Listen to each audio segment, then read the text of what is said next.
What's up, guys, and welcome back to my reading journey. Hope we're all doing absolutely fine, and today, as usual, we're going to continue with the Discourses by Epictetus. Now I'll read to you the chapter 2 of the third book. In what matters should the man who is to make progress train himself, and that we neglect what is most vital? So let's get started. There are three departments in which a man who is to be good and noble must be trained. The first concerns the will to get and will to avoid. He must be trained not to fail to get what he wills to get, nor fail into what he wills to avoid.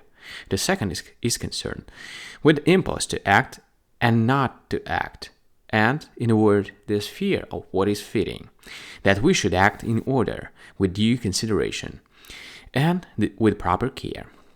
The object of the third is that we may not be deceived and may not judge at random, and generally it is concerned with assent.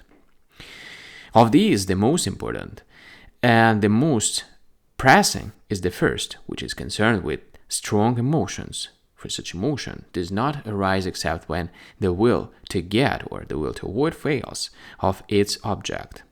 This is which brings with it disturbances, tumults, misfortunes, bad fortunes, mournings, lamentations, and vice, which makes man envious and jealous, passions, which make us unable to listen to reason.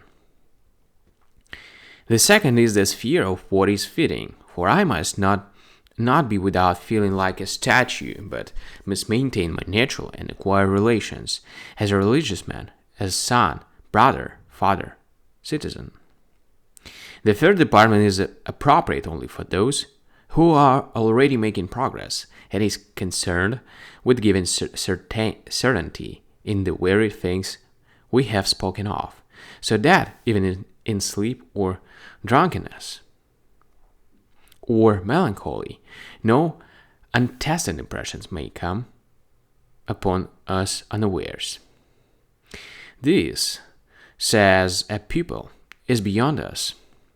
But the philosophers of today have disregarded the first and second departments and devoted themselves to the third, variable premises, syllogisms, concluding with a question, hypothetical syllogisms, fallacious arguments.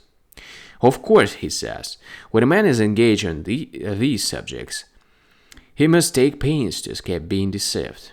But whose business is to do this? But whose business is it to do this? It is only for the man who is already good. In logic, then, you fall short. But have you reached perfection in other subjects?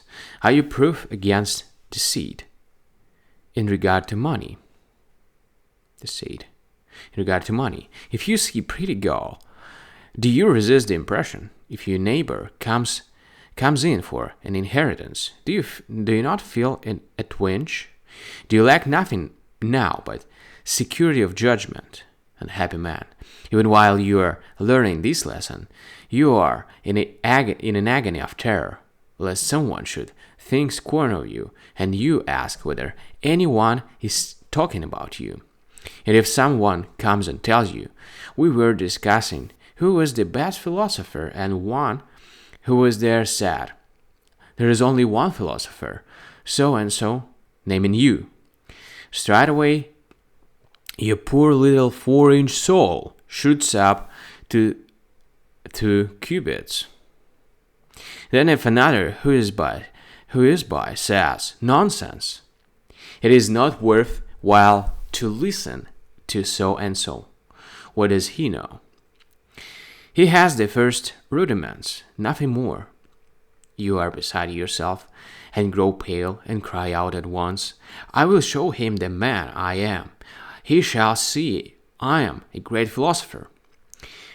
Why, the facts themselves are evidence. Why do you want to show it by something else? Do you not know that Diogenes pointed out one of the sophists thus, making a vulgar gesture? Then, when the man was furious, "That is so and so," said he. "I have shown him to you. A man is not indeed like a stone or a log, that you can show what he is by just pointing a finger, but you show what he is as a man when you show what are his judgments." Let us look at your judgments too. Is it not clear that you set no value on your will, but look outside to things beyond your will? What so and so will say, what man will think of you, whether they will think you a scholar. One who has read Chrysippus or Antipater, for if you have read them, and Archidemus as well, you have read everything. Why are you still in agony, lest you should fail to show us what manner of man you are? Would you like me to say what manner of man you showed yourself to us? A man who comes before us mean, critical, quick-tempered, cowardly, blaming everything, accusing everyone, never quiet, vainglorious. That is what you showed us. Go away now and read Archidemus. And then, if a mouse fall and make a noise, you die of fright. For the same sort of death awaits you. As whom shall I say? Crines. He too was proud of understanding Archidemus. Unhappy man, will not leave these things alone, which do not concern you. They are suited only to those who can learn them without confusion, to those who are able to say, "I feel no anger, pain, or envy. I am under no hindrance, no constraint. What is left for me to do? I have leisure and peace of mind." Let us see how we ought to deal with logical changes. Let us see how one may adopt a hypothesis and not be led to an absurd conclusion. These are matters well enough for men like that. It is fitting for sailors who are in good trim to light a fire and take their dinner, if luck serves, and to sing and dance. But you come to me when the ship is sinking and begin hoisting the topsails.